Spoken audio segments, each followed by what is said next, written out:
The information in this video comes from publicly available internet sources and is presented for documentary and educational purposes. Hi everyone, I'm Jake, and today I'll be sharing 8 shocking and puzzling true crime cases from Oklahoma that continue to baffle people to this day. Case 1. Wanda Jean Allen. On a cold December evening in 1988, a quiet police station in Oklahoma City became the center of a tragedy that would echo through the American justice system for more than a decade. What began as a domestic dispute between two women ended with a single gunshot outside a police building. That moment would change multiple lives forever and eventually place Wanda Jean Allen at the center of one of the most debated criminal cases in modern American history. The story of Wanda Jean Allen did not begin that night. She was born on August 17, 1959, in Oklahoma. She grew up in a family of 8 children and faced difficult circumstances from an early age. Her mother struggled with alcoholism, and her father left the household after the youngest child was born. Without stable financial support, the family survived largely through government assistance and lived in public housing. Friends and relatives later described Allen's childhood as chaotic and unstable, shaped by poverty and constant stress. As a child, Allen also experienced several serious injuries that would later become an important part of her legal story. When she was 12 years old, she was struck by a truck and lost consciousness. A few years later, as a teenager, she suffered a stabbing injury to the head during another violent incident. Medical experts who examined her many years later suggested that these events might have affected her neurological development.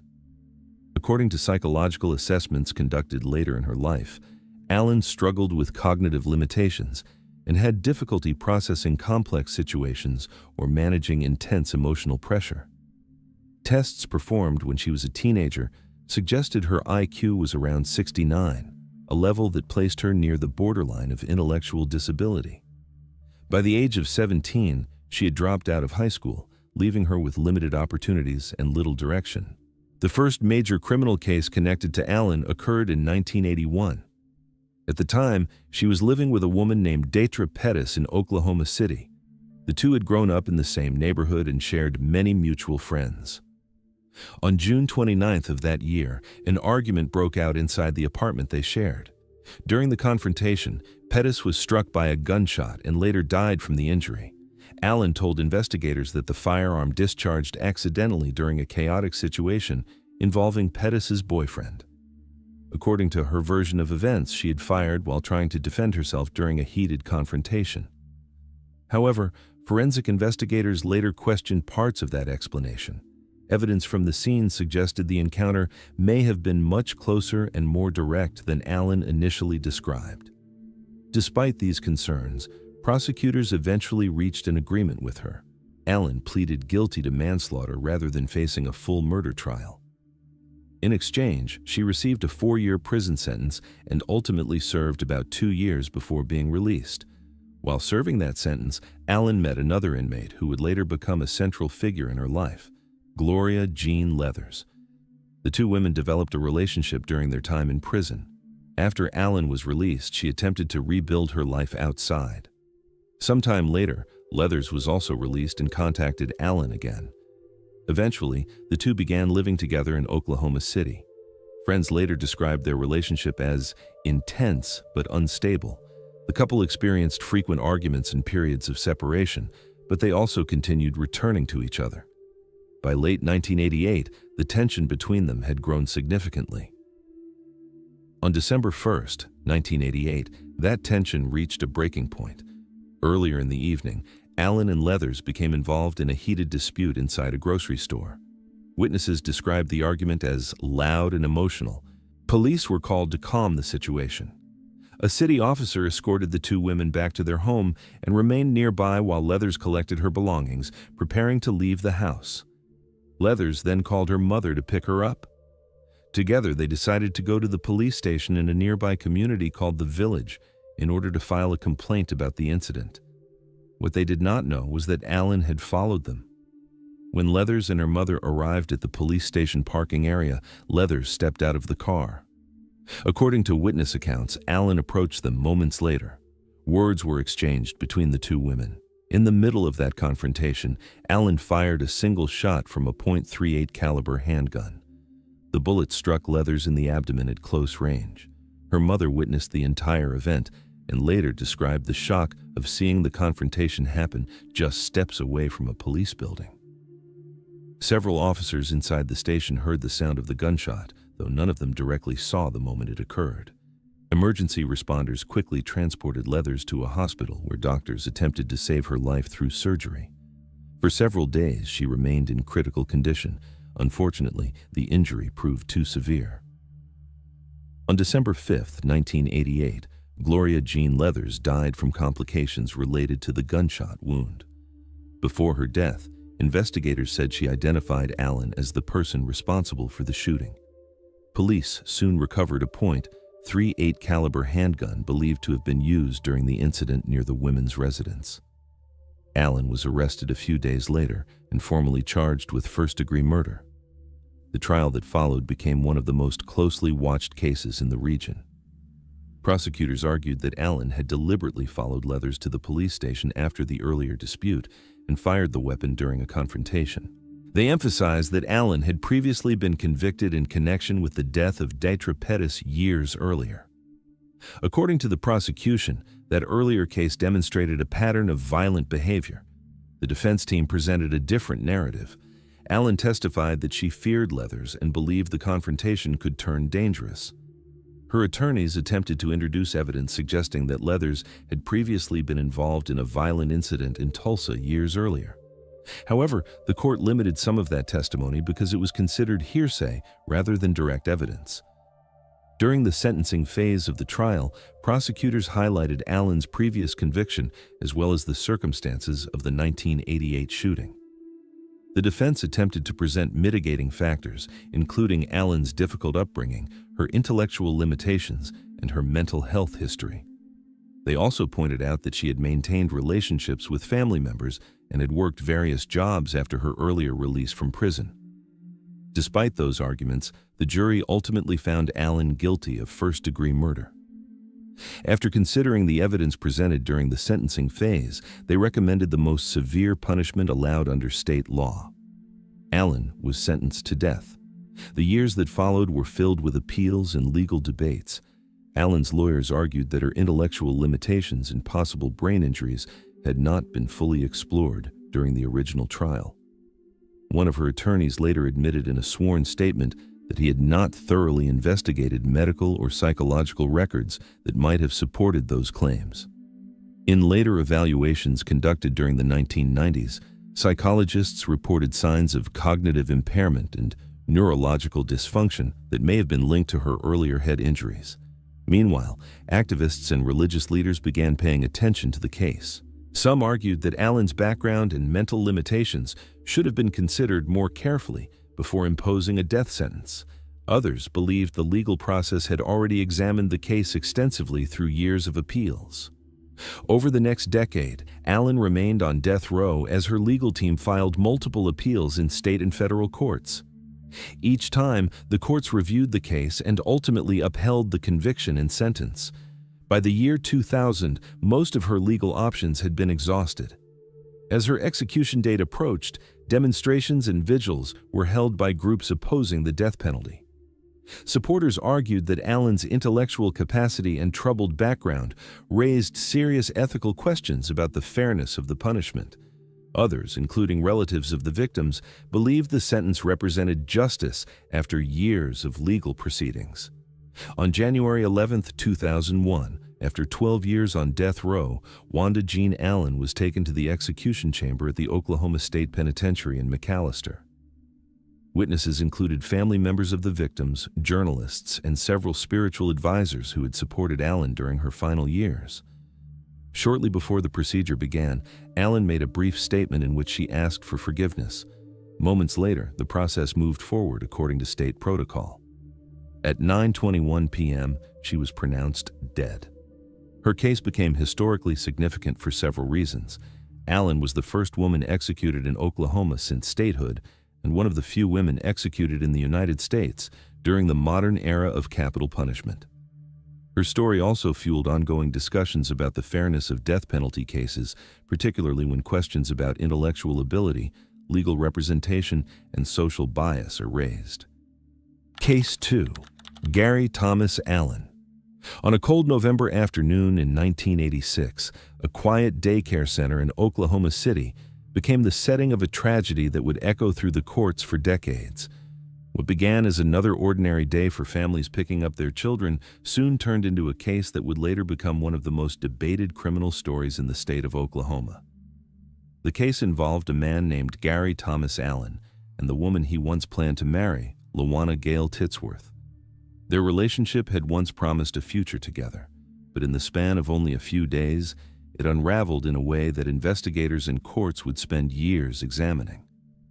True crime audiences often look for stories where personal relationships spiral into devastating outcomes, and this case stands as a powerful example of how quickly emotions, conflict, and poor decisions can change many lives forever. To understand how events reached such a tragic point, it helps to look at the days leading up to November 21st, 1986. According to court records, Gail Titsworth had recently moved out of the home she shared with Allen. The couple had 2 young sons, and their relationship had become strained. Witness statements and testimony later described several tense confrontations during the week before the incident. Allen reportedly tried multiple times to convince Titsworth to return to their home. Each conversation, however, seemed to increase the tension rather than resolve it. By the time that Friday arrived, emotions were already running high. That afternoon, Titsworth went to pick up the couple's children at their daycare center, expecting it to be another routine moment in her day. What happened next would quickly turn that routine into a shocking event witnessed by several people nearby. When Titsworth arrived at the daycare, Allen also appeared at the location. Witnesses later described a brief argument between the two. After the confrontation inside the building, Allen left. A short time later, Titsworth exited the daycare and walked toward her truck in the parking lot. According to court documents, Allen approached her again as she was opening the vehicle door. The conversation between them became heated. In the middle of that confrontation, Allen pulled out a revolver he had hidden in his sock. Moments later, multiple shots were fired. Witnesses later testified that the situation unfolded quickly and chaotically. Some daycare employees and children were nearby, and several people immediately tried to react to what was happening. Despite being injured, Titsworth reportedly tried to move toward the daycare building with the help of a staff member. As they approached the entrance steps, the situation escalated again. Court records state that Allen pushed the employee inside the building and continued the attack outside the entrance. Emergency calls were placed immediately, and police were dispatched within minutes. For those who witnessed the scene, it was an experience they would remember for the rest of their lives. Incidents that take place in normally peaceful environments, especially around children and families, often leave a particularly strong emotional impact on communities.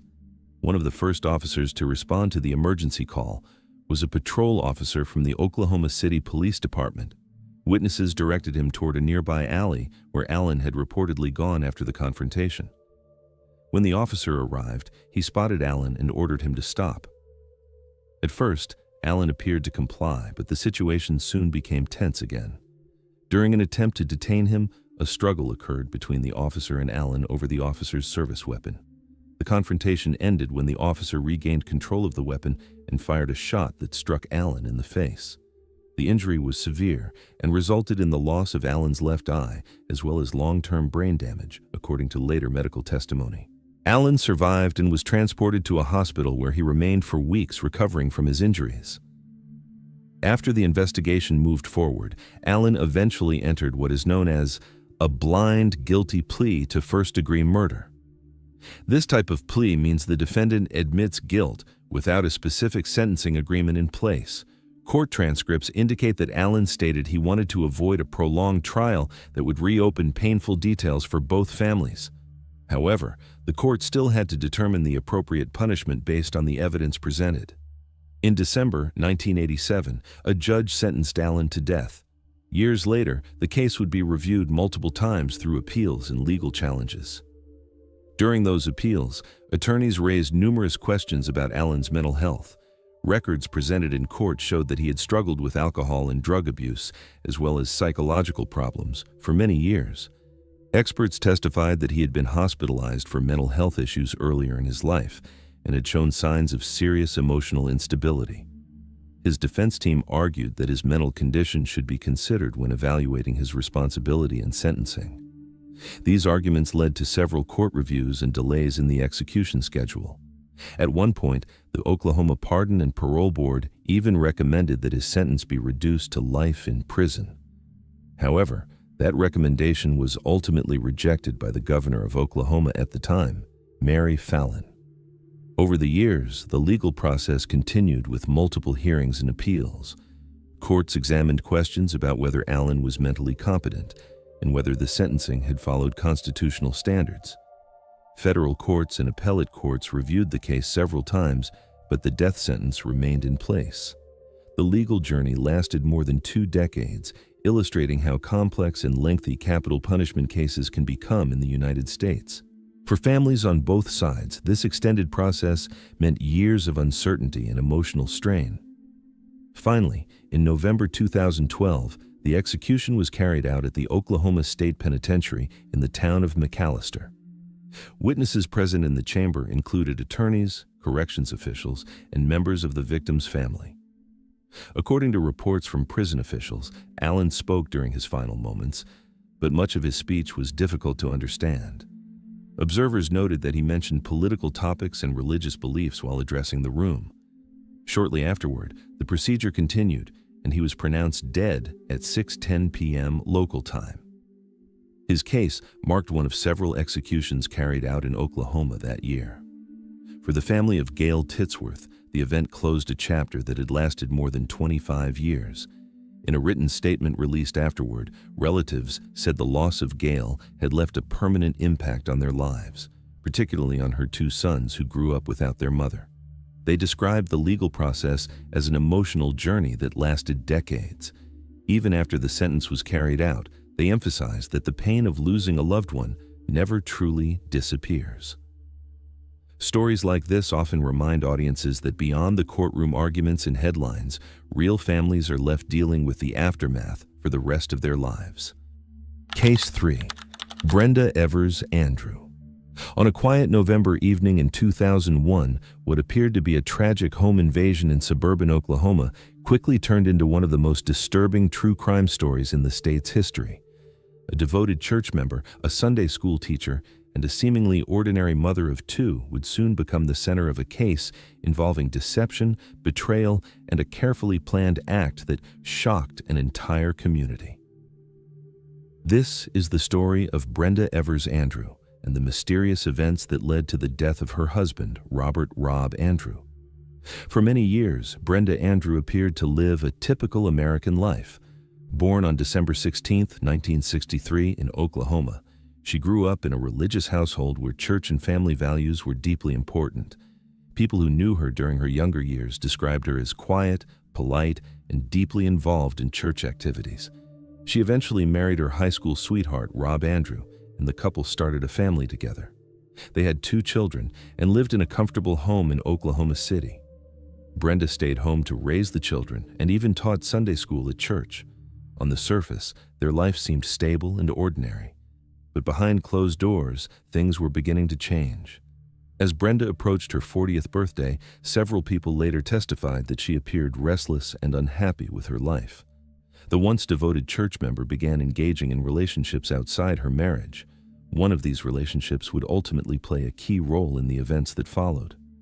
The man was James Pavat, an insurance agent who also attended the same church as the Andrews. Pavat was not just a casual acquaintance.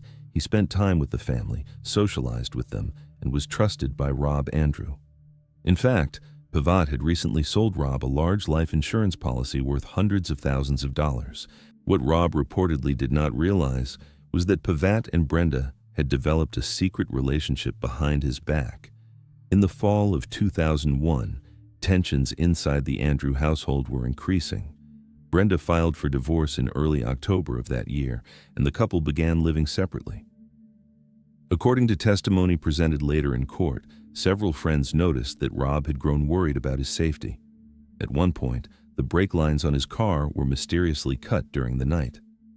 Fortunately, Rob discovered the damage before driving the vehicle and contacted authorities about the incident. This event raised serious concerns, but investigators at the time could not immediately determine who was responsible.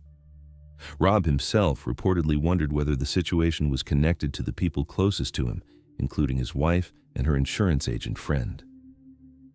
Just weeks later, the situation reached a tragic turning point. On November 20th, 2001, Rob Andrew arrived at the home he once shared with Brenda. He had come to pick up their children before the upcoming Thanksgiving holiday. According to Brenda's later account, she asked Rob to help her with the furnace in the garage because the pilot light had gone out. What happened next would become the focus of a long and complex investigation. Moments after Rob entered the garage, emergency services received a call from Brenda Andrew. She told the dispatcher that two masked intruders had attacked them. According to her story, the unknown attackers had confronted them in the garage, leaving Rob fatally injured while she herself suffered a wound to the arm. When police arrived at the scene, they found Rob Andrew seriously injured. Despite emergency efforts, he did not survive. Brenda was transported for medical treatment and repeated her claim that unknown attackers were responsible for the tragedy. At first, the case seemed like a possible home invasion. However, investigators soon began noticing details that raised serious doubts about the story. Detectives learned about Brenda's relationship with James Pavat and discovered the existence of the large life insurance policy on Rob. As they looked deeper, they uncovered testimony from friends and acquaintances who described tension between the couple and statements Brenda had allegedly made about wanting to move on with her life. Investigators also discovered that Rob had previously asked Pavat about removing Brenda as the beneficiary from the insurance policy after becoming suspicious of the situation. According to evidence presented later in court, Pavat told him this was not possible because Brenda owned the policy. Prosecutors later argued that this statement was misleading. As the investigation continued, authorities began focusing on Brenda Andrew and James Pavat as possible suspects. Before police could question them further, however, both individuals disappeared. Just one day before Rob Andrew's funeral, Brenda and Pavat left the country with Brenda's two children. For 3 months, the pair remained on the run. Their journey eventually took them through Mexico as they attempted to avoid law enforcement.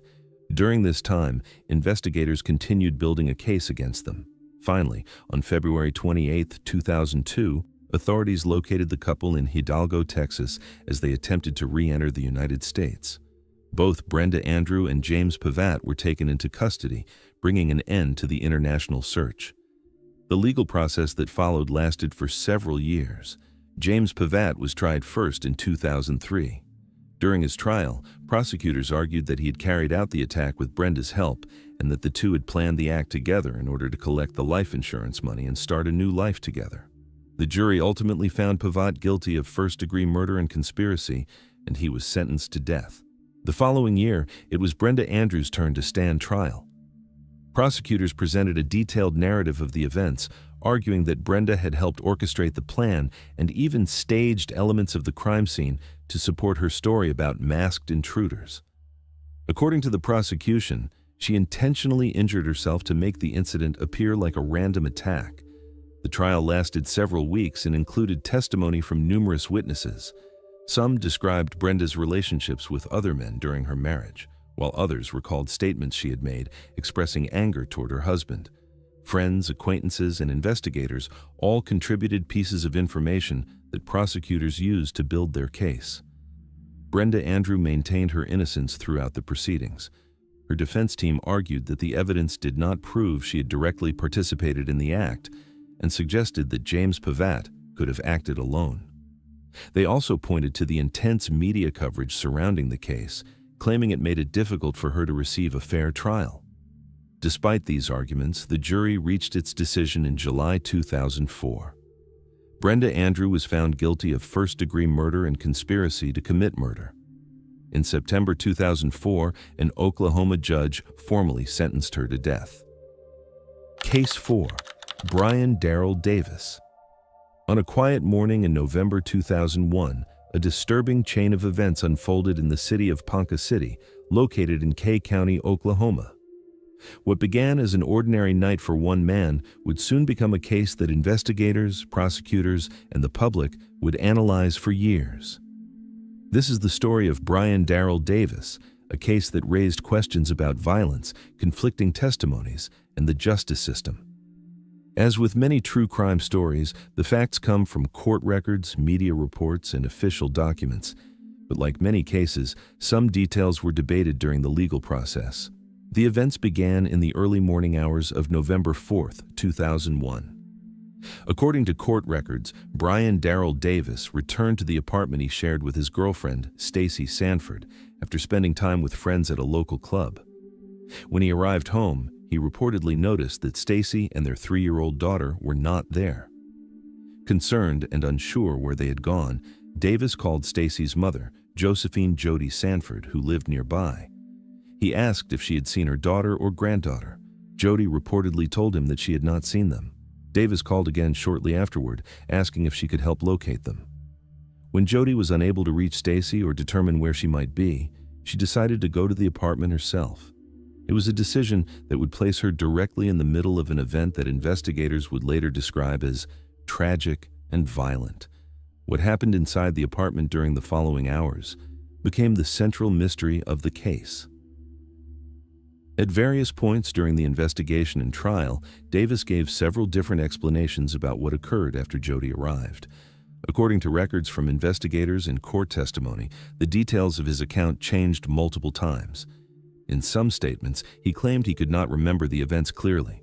In others, he described a confrontation that escalated into a physical struggle. One version of events suggested that the conversation between the two quickly turned into an argument about Davis's relationship with Stacy and his commitment to their family. Davis claimed that tensions rose during the conversation and that both individuals became angry. According to this account, the disagreement eventually turned into a physical confrontation. In another version, Davis suggested that the argument escalated when Jody allegedly picked up a knife during the confrontation. He later claimed that he tried to defend himself and struggled to take the knife away. According to this narrative, the situation spiraled out of control as the two fought through different rooms of the apartment. During the struggle, Jody sustained multiple injuries, including several knife wounds. Davis later admitted that he had used the knife during the conflict, but maintained that he had not intended for the encounter to end in death. In addition to the conflicting explanations, investigators also relied heavily on forensic evidence collected at the scene. Medical examinations indicated that Jody Sanford suffered several stab wounds and a broken jaw. DNA evidence also confirmed that Davis had engaged in sexual activity with her, though the circumstances surrounding that encounter became another disputed part of the case. Davis claimed the interaction was consensual, while prosecutors argued it was part of a violent assault. Meanwhile, events outside the apartment were also unfolding in a way that would quickly draw law enforcement into the situation. After the confrontation, Davis left the apartment driving Jody Sanford's van. Not long afterward, he was involved in a serious single-vehicle crash near the Salt Fork River Bridge. The accident caused significant injuries, and Davis was thrown from the vehicle through the windshield. Emergency responders transported him to a nearby hospital for treatment. When police officers arrived, they noticed the smell of alcohol and conducted a test that showed his blood alcohol level slightly above the legal limit. As a result, Davis was initially arrested on suspicion of driving under the influence. At that moment, officers did not yet know about the events that had taken place inside the apartment. Less than an hour later, another call reached emergency services. Stacy Sanford had returned home and discovered her mother unresponsive inside the apartment. She immediately contacted 911, and investigators soon arrived at the scene. The discovery of Jody Sanford's body triggered a homicide investigation that would soon connect the earlier car crash with the incident at the apartment. Detectives interviewed Davis while he was receiving medical treatment. During his first conversation with investigators, he reportedly claimed that he had very little memory of the events after Jody arrived. However, as the investigation continued over the following days, his account began to change. In later interviews, Davis provided additional details, describing a heated confrontation that turned physical and eventually led to the fatal stabbing. During the trial, prosecutors argued that the evidence showed a violent attack rather than self-defense. They pointed to the severity of the injuries and the number of wounds as indicators of extreme aggression. The prosecution also emphasized the inconsistencies in Davis's statements, suggesting that his changing explanations undermined his credibility. The defense presented a different narrative. Attorneys for Davis argued that the confrontation escalated quickly and that he acted in panic during a chaotic struggle. They maintained that he had not planned to harm Jody Sanford and that the incident resulted from a sudden conflict that spiraled out of control. Davis himself testified during the trial, describing a confusing and emotional sequence of events that he claimed unfolded rapidly. The jury ultimately had to weigh these competing interpretations alongside the physical evidence presented in court. After reviewing the testimony and evidence, jurors found Brian Darrell Davis guilty of first-degree murder as well as first-degree sexual assault. In March 2003, he was sentenced to death for the murder conviction and received an additional 100-year prison sentence for the sexual assault conviction. Over the following decade, Davis pursued a series of appeals through both state and federal courts. Legal teams argued various points related to the trial and sentencing process. However, the convictions were upheld at multiple levels of review, including decisions by appellate courts. As a result, the original sentence remained in place. As the execution date approached in 2013, the Oklahoma Pardon and Parole Board reviewed the case to determine whether clemency might be appropriate. In a notable decision, the board voted 4-1 to recommend that the sentence be reduced to life in prison without the possibility of parole. Supporters of clemency pointed to Davis's expression of remorse and argued that a life sentence would still hold him accountable while avoiding the death penalty. Opponents strongly disagreed. Prosecutors and some public officials argued that the severity of the crime justified the original sentence imposed by the jury. They emphasized the violent nature of the attack and maintained that the jury's decision should stand. Ultimately, the final decision rested with Oklahoma Governor Mary Fallin. After reviewing the recommendation and the case file, the governor declined to grant clemency. This decision meant that the execution would proceed as scheduled. On June 25, 2013, Brian Darrell Davis was executed at the Oklahoma State Penitentiary in McAlester using lethal injection. According to prison officials, he declined to request a special final meal and instead ate the same dinner served to other inmates that evening. Before the procedure began, Davis was given the opportunity to make a final statement. Witnesses reported that he spoke briefly, quoting passages from the Bible and expressing faith in God. He concluded his statement with a simple, "Thank you." A short time later, the procedure was carried out, and he was pronounced dead at 6:25 p.m. Case 5. Lindsay Dawn Fiddler. On a cold evening in early November 2010, a quiet apartment complex in Bartlesville, Oklahoma, became the center of a case that many people in the community would never forget. What began as an ordinary day quickly turned into a tragedy that shocked neighbors, investigators, and even experienced emergency responders. At the heart of the story was a young mother named Lindsay Dawn Fiddler and her newborn daughter, Maggie Mae Trammell. The events that unfolded raised difficult questions about responsibility, addiction, and how a series of poor decisions can lead to devastating consequences. In early November 2010, Fiddler was living in an apartment in Bartlesville, located in Washington County. She was 26 years old at the time and already the mother of 2 children. Her life, according to court records and statements from people who knew her, had been troubled for years. There had been previous encounters with law enforcement involving minor offenses, and people close to her were reportedly worried about her struggles with substance use. Still, few could have predicted the tragic events that would soon unfold. On November 4, 2010, emergency services received a distress call from Fiddler's apartment.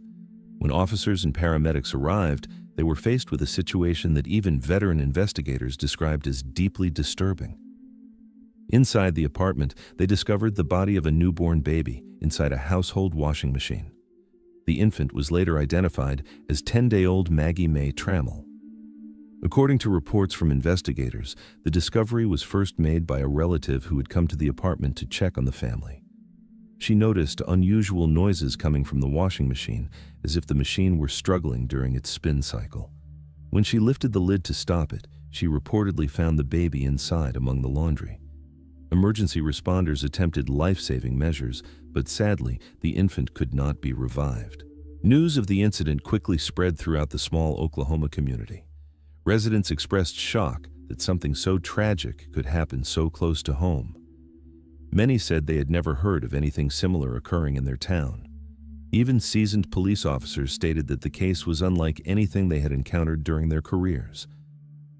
The following investigation was complex and emotionally difficult for everyone involved. Authorities began gathering evidence, interviewing witnesses, and reviewing the events that led up to the child's death. Medical examiners later determined that the infant died as a result of drowning, and the death was classified as a homicide under legal definitions used in forensic investigations. However, determining exactly how the situation occurred proved more complicated. From the beginning, Fiddler told investigators that she did not know how her baby ended up in the washing machine. She said that earlier that day she had fed, bathed, and dressed the infant before placing her down to rest. According to her statement, she later fell asleep on the couch and was unaware of what happened next. Toxicology tests performed after her arrest revealed that Fiddler had several substances in her system, including methamphetamine and other drugs. Prosecutors argued that her condition at the time made her unable to properly care for a newborn child. Investigators also looked into whether anyone else in the home might have been involved, including a relative who had been present earlier that day. After reviewing the evidence, authorities concluded that no charges would be filed against that relative.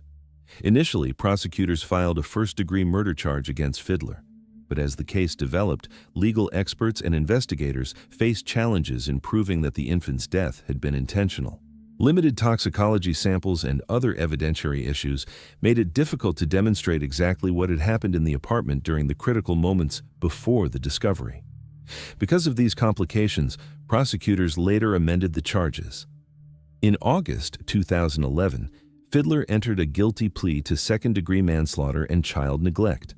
In court documents, she acknowledged that her substance use had affected her ability to properly supervise her newborn child. She stated that her actions and lifestyle contributed to the circumstances that led to the tragedy, though she continued to say she did not remember placing the infant in the washing machine. The case moved toward sentencing in October 2011. In a courtroom in Washington County, the judge reviewed the evidence, statements from prosecutors, and the plea agreement that had been reached. Ultimately, the court sentenced Fiddler to 4 years in prison for the manslaughter conviction. In addition, she received a 30-year sentence for child neglect, structured as a split term. Under that arrangement, she would serve 15 years in prison, followed by 15 years of supervised probation after release. Under Oklahoma law, child neglect is considered a violent offense for sentencing purposes. That classification meant that Fiddler would be required to serve at least 85% of her prison term before becoming eligible for parole consideration. The sentence also included fines and mandatory substance abuse counseling once she eventually left prison. During the hearing, the judge addressed Fiddler directly before concluding the proceedings. The courtroom was quiet, as the case that had drawn months of investigation finally reached its legal resolution. A small group of supporters had attended the hearing and followed her as she was escorted from the courtroom back to jail to begin serving her sentence. Prosecutors later explained that the recommended sentence had been carefully considered. One factor they mentioned was the well-being of Fiddler's 2 surviving children. At the time of the sentencing, those children were living with relatives. Authorities believed that the length of the sentence would allow the children to reach adulthood before their mother could potentially regain custody. Case 6. Randolph Franklin Dial. On September 16, 1981, life in Tulsa County, Oklahoma, took a dark turn when Kelly Dean Hogan, a 28-year-old karate instructor from Broken Arrow, was found dead under circumstances that would baffle investigators for years to come. Known for his dedication to teaching self-defense and martial arts, Hogan was admired by his students and respected in the community. The quiet neighborhood where he lived was shaken by the news of his death, and police immediately launched an investigation into the circumstances surrounding the incident. Little did anyone know, the person responsible would remain at large for years, weaving a story that would blur the line between reality and fiction. Randolph Franklin Dial, born September 26, 1944 in Tulsa, Oklahoma, was a man of many contradictions. On one hand, he was an accomplished artist and sculptor with a master's degree in art, known for his pottery and painting. On the other hand, he harbored a dark past that included violent tendencies and a willingness to evade justice. In 1986, 5 years after Hogan's death, Dial surrendered to authorities in Las Vegas, confessing to the killing. His confession shocked both law enforcement and the public, revealing that the man behind the brushes and clay had taken a life. Dial was convicted of first-degree murder in Tulsa County, case CRF-1986-1657, and sentenced to life in prison, a verdict that seemed to close the case, but it was far from the end of his story. During his time in prison, Dial was classified as a minimum security inmate, a decision that would later have profound consequences. Despite his life sentence, his artistic talents and cooperative behavior earned him trustee status, which allowed him to live in minimum security housing and participate in activities outside the prison walls. He ran an inmate pottery program, working closely with staff and other residents. It was here that he crossed paths with Bobby Parker, the wife of a deputy warden at the Oklahoma State Reformatory in Granite. Parker assisted with Dial's pottery programs, allowing him access to equipment and studio space, including a kiln in the Parker family garage. This relationship would later become central to one of the most unusual prison escapes in Oklahoma history. On August 30, 1994, Dial executed an audacious escape from the Oklahoma State Reformatory. He left the facility with Parker, who at the time was considered a presumed kidnap victim. Using Parker's van, the pair fled the state, leaving behind a trail of confusion and concern. The vehicle was later discovered abandoned in Wichita Falls, Texas, and Parker's family received phone calls suggesting she would return home soon, a cryptic reassurance amidst growing fears. Over the next decade, Dial and Parker lived in relative seclusion, moving through small towns and eventually settling on a chicken farm in Kamptee, Texas, near the Louisiana border. The couple kept to themselves, rarely interacting with locals, and lived under assumed names. Residents of the area described Dial as secretive and cautious, while Parker maintained a polite, unassuming presence, raising questions and curiosity in equal measure. Despite their years on the run, the story took a dramatic turn in 2005. A tip submitted to the television program America's Most Wanted led law enforcement to a small trailer in Kamptee. Federal, Oklahoma, and Texas authorities converged on the location, discovering Dial preparing dinner and Parker working nearby on the chicken farm. Dial was taken into custody without incident, and Parker was found unharmed. Initial reports suggested that Parker had been held against her will, living in fear for the safety of her family. She was reunited with her husband and children, bringing relief after more than a decade of uncertainty and anxiety. Interviews following their capture painted a complex picture. Dial admitted to taking Parker with him at knife point during the escape, but insisted that their relationship was never romantic and that they lived in separate spaces within their secluded residence. He described Parker's experience as an example of Stockholm Syndrome, a psychological phenomenon in which a captive forms a bond with their captor over time. Dial reflected on his years on the run, acknowledging that he would likely regret his actions, but also expressing that he would not trade the decade he spent outside prison walls. While Parker's statements reinforced that she had been coerced into staying, neighbors and investigators noted the paradox of her ability to manage tasks independently, including errands and farm work. The legal aftermath extended for several years. Dial faced additional sentencing in February 2007 for his escape, adding 7 years to his previous life sentence. Meanwhile, Parker's involvement was scrutinized, resulting in charges in 2008 for allegedly assisting Dial in his escape. Her trial faced multiple delays, with her defense emphasizing the need for adequate preparation and review of evidence.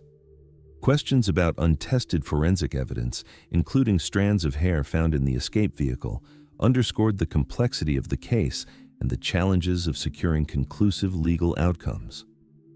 Dial's life concluded on June 13, 2007, when he died from complications related to lung cancer while in custody at the Oklahoma State Penitentiary in McAlester.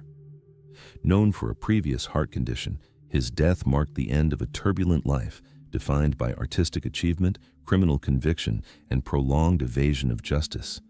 His passing closed one chapter of a saga that had captured the attention of law enforcement, the media, and the public for decades. Case 7. Amber Michelle Hilberling. On June 7, 2011, a tragedy unfolded in Tulsa, Oklahoma that would captivate local and national attention.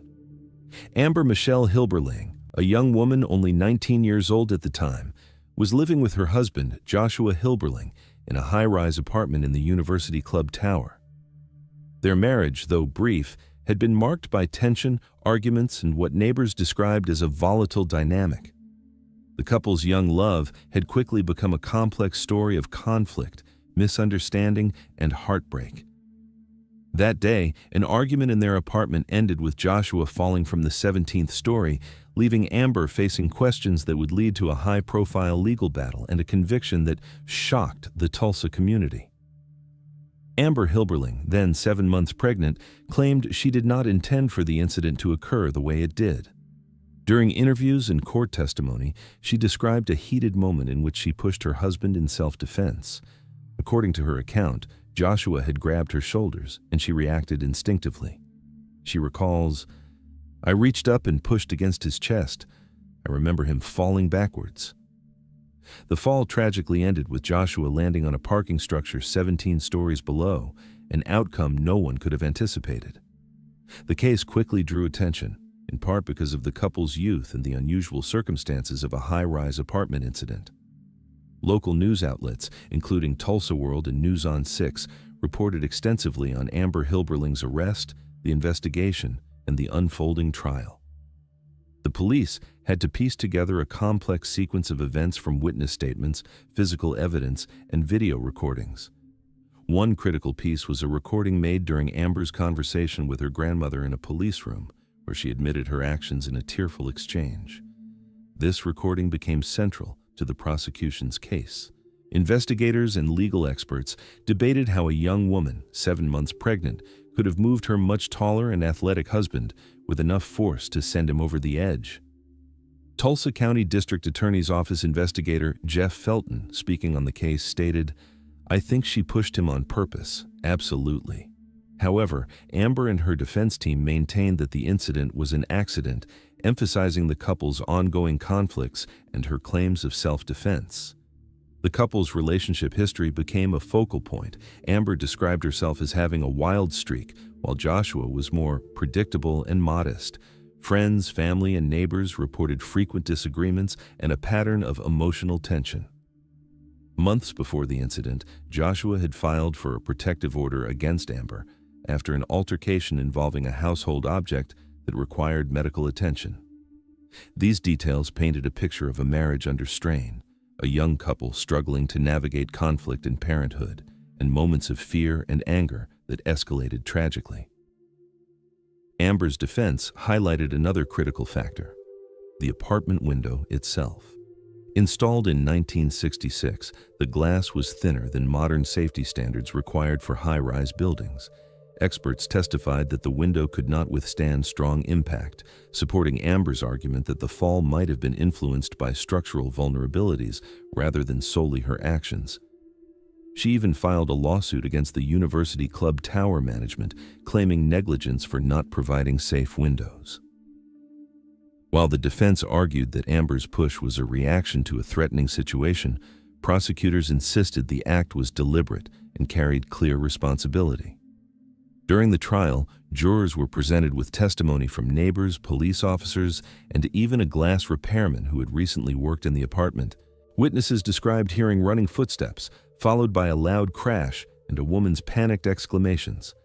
The repairman corroborated that the window's condition was substandard, noting it was similar in thickness to standard home windows rather than reinforced high-rise glass. Despite these details, the jury concluded that Amber's actions were directly linked to Joshua's fall. The emotional toll on both families was evident throughout the proceedings. Victim impact statements emphasized the devastating effect of Joshua's death on his parents and extended family. Patrick Hilberling, Joshua's father, expressed profound grief and a need for accountability, asking whether Amber was responsible for his son's death. Amber's supporters, including her mother, argued that media coverage had unfairly portrayed her and that her side of the story deserved consideration.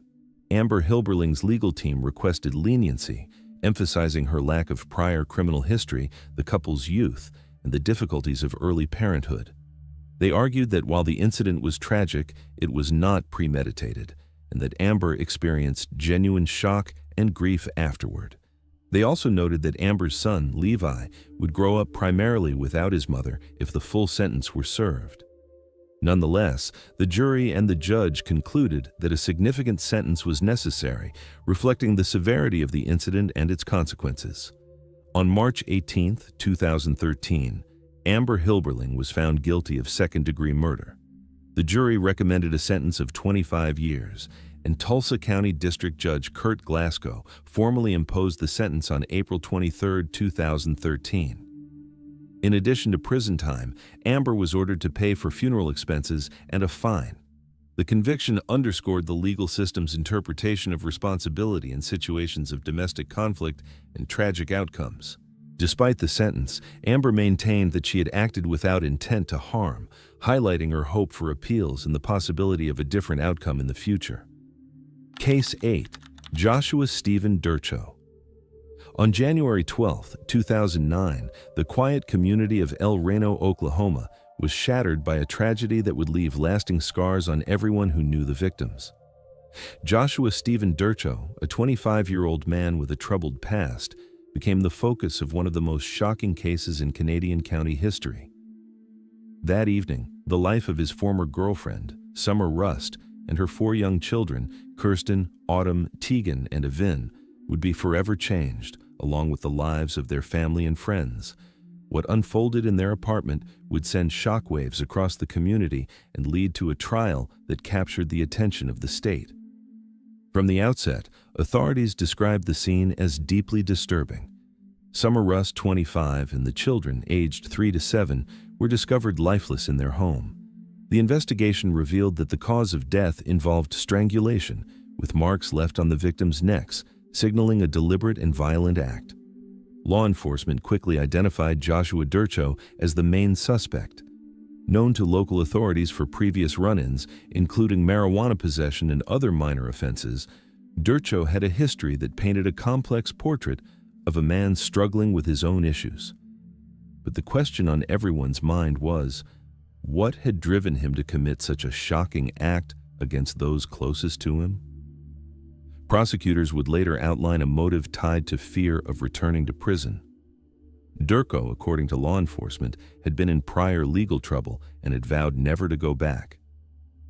That night, when Summer Rust picked up the phone, presumably to call for help, it is alleged that Durcho acted to prevent any witnesses to a confrontation from reporting him. The aftermath was harrowing for the families involved. Rhonda Rust, Summer's stepmother, described the unimaginable fear the victims must have felt. "The horror they must have endured," she said, her voice trembling during court testimony. The courtroom was filled with emotion as family members read statements about the lives lost, sharing the impact the tragedy had on their daily existence. Joshua Durcho, for his part, showed visible distress, sobbing repeatedly as he listened to the families recount memories and express their grief. The plea deal he eventually agreed to ensured he would serve 5 consecutive life sentences without the possibility of parole, allowing the victims' families to avoid a protracted trial and the uncertainties of a death penalty case. The decision brought a complex mixture of relief and sorrow. For Rhonda Rust, it was a way to find some measure of closure. "The death penalty wouldn't have made me feel any better than him being locked up forever," she explained. "I thank God we didn't have to go through a trial. The legal proceedings surrounding the case revealed layers of complexity, including Durko's claim that he was developmentally challenged and therefore ineligible for a death sentence. Forensic psychologists testified about his mental functioning, placing him in what was described as a borderline range. Despite this, the judge ruled that Durko did not meet the strict criteria for such a designation under Oklahoma law, which requires both limitations in adaptive functioning and onset before age 18. The court carefully examined Durko's educational background, which included learning difficulties and inconsistent support at home. Testimonies from his mother indicated that there had been little structured guidance during his formative years, and his academic challenges were largely attributed to a lack of emphasis on education rather than a formal developmental disability. These findings were crucial in determining that a death sentence remained legally permissible, though ultimately avoided due to the plea agreement. The investigation also revealed a troubling layer of allegations concerning abuse of the children. While authorities carefully reported these details, they were presented in a way consistent with the need to protect sensitive content from public misrepresentation. Durko's interactions with family members prior to the sentencing, including private meetings where he apologized, further complicated public perception. Some family members, including the grandmother of young Evin, expressed the difficult path toward forgiveness. "I do forgive you and may God be with you," she told him directly, illustrating the profound struggle between grief, justice, and reconciliation. After the plea agreement, the procedural focus shifted to ensuring Durko's incarceration would be secure and that he would serve the remainder of his life in prison. By agreeing not to appeal and giving up rights to any form of early release, Durko's sentencing provided a sense of finality for the families and the community. In reflecting on the tragedy, authorities noted the timeline of events leading to Durko's arrest. Less than 24 hours after the deaths, he was apprehended following a car accident in Texas, which occurred as he attempted to flee the state. Investigators pieced together movements from surveillance footage, witness accounts, and prior criminal records to establish a comprehensive narrative of the events. Community members and colleagues of Summer Rust remembered her as intelligent, kind, and deeply involved in her studies and local life. Attending Redlands Community College with aspirations of becoming a legal assistant, she was described as someone who frequently assisted neighbors and maintained an open and welcoming home. Her children, playful and full of life, had futures ahead that were tragically cut short. The emotional toll of the loss was echoed throughout El Reno and beyond, with neighbors, classmates, and friends struggling to reconcile the nature of the crime with the vibrant lives that had been taken. Legal experts and psychologists alike discussed the implications of Durko's history, mental functioning, and behavioral patterns. While some argued his actions were rooted in long-standing psychological challenges, others emphasized personal responsibility and the calculated nature of the events. The case became a reference point in discussions about crime prevention, legal ethics, and the handling of defendants with potential cognitive impairments. As the story unfolded, further details emerged about Durko's interactions with fellow inmates and acquaintances, painting a picture of a man attempting to navigate legal complexities while maintaining a facade in public. These accounts, while secondary to the core events, contributed to understanding the broader context of his life and decision-making processes. Beyond the courtroom, the Rust and Garris families sought ways to memorialize the children and Summer Rust. Community gatherings, scholarships, and remembrance events were organized to honor their memories, providing channels for collective mourning and the affirmation of their lasting presence in the community's consciousness.